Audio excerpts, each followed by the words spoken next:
երբ որ մոդելավորման մեջ արդեն շատ կհմտանաք,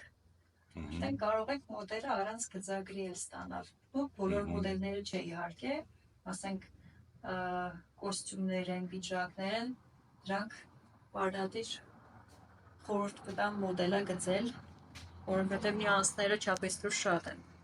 Իսկ կարծիքով տղամարդու շորն է ավելի դժվար սպանելը, թե կնոջը։ Ստերեոտիպ կա, որ տղամարդու շորը ավելի Դժվար է, չէ։ բայց ես այդպես չեմ կբաղձել։ Ու ավելի թանկ էլ է իմիջիայլոց։ Տղամարդու հագուստը ավելի ժամանակատար ու ծախսատար է, բայց բարդության առումով կանանցի հագուստը շատ ավելի բազմազան է, բազմատեսակ է։ Հետո կառուցվածքի տեսանկյունից էլ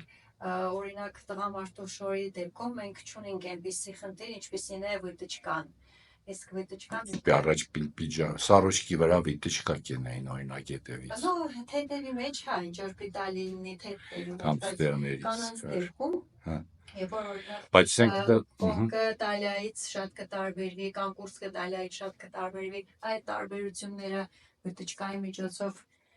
փոխանցել այնպես, որ շորը լավ նստի, ինքը բավական է։ Բայց տղամարդու պիջակ կարել աստար, թե կանանց մոդել կա, չէ։ Կանանց որակյալ հագուստը,